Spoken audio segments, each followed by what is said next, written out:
good year so far, right? You've had Devaday on YouTube that has reached almost 500,000 views. And currently, Ammamma is taking the world by storm. So can you tell us how your musical journey actually began? Okay, so it started almost like what, like 20 years ago. My parents are Tamil school teachers, so they were teaching at like a local Tamil school, and I got dragged along since the age of 5. So like I was learning Tamil before I even learned English, right? So yeah, and then at my Tamil school we had like Miridangam and Sangeetam lessons being taught there. So I started learning Miridangam and Sangeetam from the age of like 5 onwards. And yeah, it got to a point where like me and my Tangachi, we did like a Arangetam together when I was 18. And that's kind of where my Carnatic journey stopped. But it was also like that was the foundation for the rest of my musical journey, kind of thing. So even when I was like 14, 15, I like self-taught myself the guitar, started like, learning piano from like YouTube and stuff like that. And I started writing my own songs. And then when I went to university, you have those Tamil societies and like those talent shows and stuff like that. I was invited to perform at those shows, and I started off by performing covers of like Anirudh and Yuvan Shankar Raja, A. Rahman songs. But then eventually I started like doing some freestyles of my own lyrics and things like that. Then I started writing my own songs. I was noticed by MC Sai, who's like a pioneer in the Tamil independent industry. He started a label called Ordination with myself, himself, and Rati Adityan. And then one by one, we had like songs like Nenjinile come out. We had Naan Kudika Poran come out. I had my debut album Verdan come out. And then eventually it just kind of like kept going. The momentum kept picking up. And now I'm here doing this full time. That's like the 1 minute summary of my musical career, basically. Okay, so it started almost like what, like 20 years ago. My parents are Tamil school teachers, so they were teaching at like a local Tamil school, and I got dragged along since the age of 5. So like I was learning Tamil before I even learned English, right? So yeah, and then at my Tamil school we had like Miridangam and Sangeetam lessons being taught there. So I started learning Miridangam and Sangeetam from the age of like 5 onwards. And yeah, it got to a point where like me and my Tangachi, we did like a Arangetam together when I was 18. And that's kind of where my Carnatic journey stopped. But it was also like that was the foundation for the rest of my musical journey, kind of thing. So even when I was like 14, 15, I like self-taught myself the guitar, started like, learning piano from like YouTube and stuff like that. And I started writing my own songs. And then when I went to university, you have those Tamil societies and like those talent shows and stuff like that.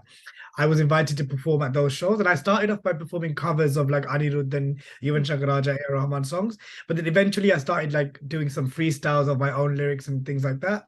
Then I started writing my own songs. I was noticed by MC Sai, who's like a pioneer in the Tamil independent industry. He started a label called Ordination with myself, himself, and Rati Adityan. And then one by one, we had like songs like Nenjinile come out. We had Naan Kudika Poran come out. I had my debut album Verdan come out. And then eventually it just kind of like kept going. The momentum kept picking up. And now I'm here doing this full time. That's like the 1 minute summary of my musical career, basically. Not enough, right? Not enough. So, with the Ammamma song like trending and stuff, explain the journey of creating Ammamma. So where did it all begin? So it was one of those songs where I always try to make as varied music as possible. I don't want to be known as someone who just makes kuttu songs or just makes sad songs. So it's almost like a personal challenge of mine to try and make as universally acceptable kind of music to different genres and different styles as possible. And then like for the last 3-4 years, I don't know if you've like realized like everyone's really about the party songs, like you have your Arabic kuttas, you have your private parties, your challamas, all of those, like the vibe is very similar, just to get people dancing and TikTok trending and stuff like that. So for me it was kind of like, okay, will I ever be able to write a song like this? Will I ever be able to make a song like this? And would it meet the standards of like what we have in like the Hollywood industry right now, kind of thing. And honestly, it was one of those things. I travel quite a bit because of music. I was at the airport and I saw like this like grandparent and like child kind of thing, just like waiting to get on a plane.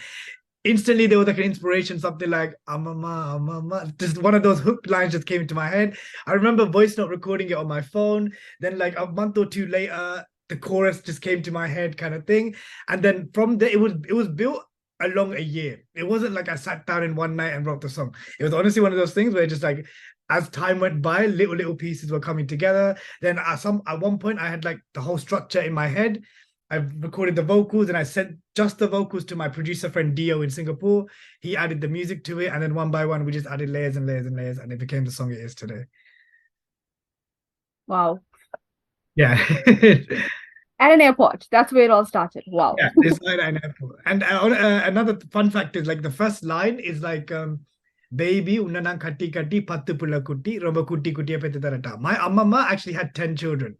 So Oh my it's kind of like a tribute to her that I was like, okay, let me open up the song with a mention, like a shout out to my Ammamma. Kind of, yeah.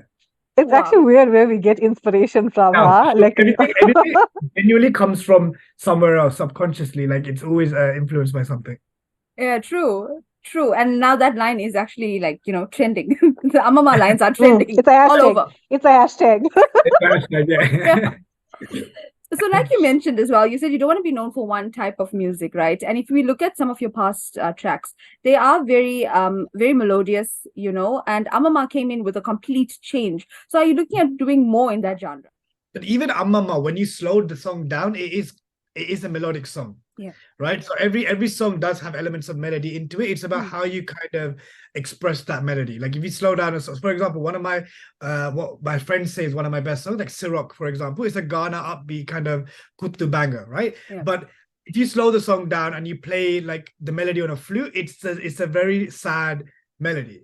Yeah. So it's one of those things. It's the way you kind of express the melody. It kind of depends on that.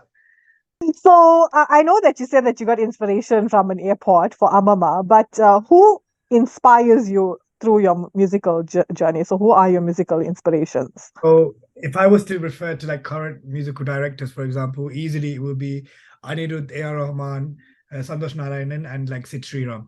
Those would be my top kind of four. Like those are the top four that I'm looking for.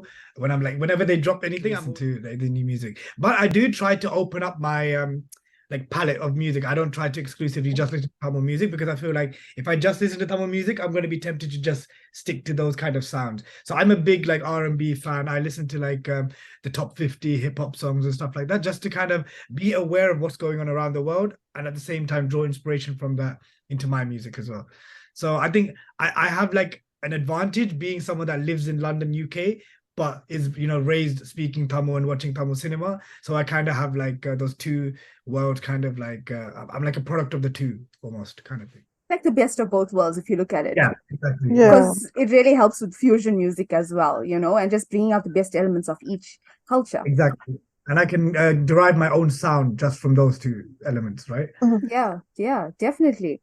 So it's already August, right? And you've had a pretty good year so far. What can we expect from you in 2023 and the future? So all of this is in preparation for my second album. It's coming out early next year. And yeah, so it's kind of like we've got one more song planned to release this before the year ends. And then early next year, the remaining songs will be released with the album.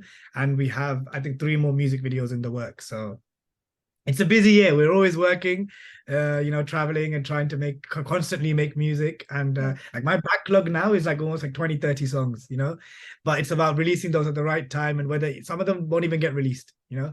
So yeah, so for 2023, you can expect one more music video, and early 2024, you can expect an album. But that's good because you're currently trending. So, you might as well just make the most out of it. keep your riding voice the wave. and your face. Thank you. That's true. So, what advice do you have for young artists that reside outside of India? Honestly, just keep going. It might sound very cliche, but there's been moments where I felt like, like, what am I doing? Like, is this even possible? Kind of thing. But like the one thing that my friends and family have always said, just keep going. The break will come. There will come a moment where things will change. If you believe in yourself and this is a true passion enough for you, then you just have to keep going. Keep going, keep networking, listen to more and more music. Try to always learn something new every single day. So like, for example, every week I try to make a new song. Whether it's good or not is beside the point. You try to keep practicing your trade. And sometimes, like when you like something that would sound bad one week, when you come back the next week and listen to it, you might hear something good in it, So it's just about constantly trying to improve yourself and keep practicing and just have fun with it. Like you're not going to enjoy it if it becomes like tedious and like you get stressed about it. Try to have fun with it, and then that's when magic happens. And I think, in our country, South Africa, like Devs will mention as well, we have a lot of artists that are up and coming. And, they don't get the right exposure or they give up because, there's no maybe pull or people are just not taking to them. Well, that's what they think. But it's very difficult to actually start off a South Indian industry in South Africa. No, for No, but can I sure. also say, like, well done to you for going independent because, like, Mm. it's so hard for us Indians living out of India to firstly get into the movie industry, to do anything, right? And I don't think people, like, I know here for sure, like in South Africa, people don't know independent Indian music. Mhm. And there's a drive for it right now. So I'm so glad that you made this track independent and you didn't like say, no, it needs to be a part of a movie. Well, it will make an awesome village movie song, I just want to say. But like, yeah, I'm glad you did it independently. Yeah, no, I think that is the reality of it, right? Like, Mm. there is so much talent outside of the cinema industry, so much talent amongst like the Tamil diaspora outside of South Asia, for example. And I think it's our responsibility to kind of build that community. And like we have the talent, we just need to show them that there's a big enough audience, and not just keep looking at content from the movie scenes. And I'd like to think that like I'm kind of one of those people that like I really want to help bring that out a bit more, get to a point where the independent scene is on par, if not bigger than the movie scene. And already in the last 5 years since I've started, I've seen a change. So the next 5 years, it's only going to get better, it's only going to improve more because I see so many more of my independent Tamil like friends that are being invited to work in the Hollywood industry, and that's purely because they started independently and they made a name for themselves and they got the attention. So it's not impossible. We've seen it happen. It's just about more and more people doing it together. The collective has to grow entirely, and that's the best, I feel. Yeah, true.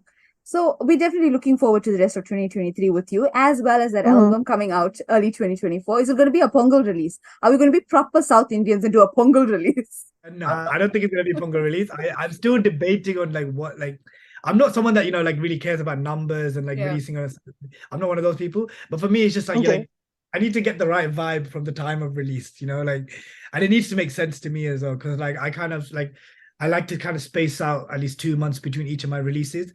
So the album release purely depends on what other stuff I've got planned up for the remainder of the year. Yeah. So I don't want to like release the album and then a month later release the next song. I feel like we need to let that breathe a bit. So still deciding on a release date and like a formal release plan, but it will come out early 2024 for sure.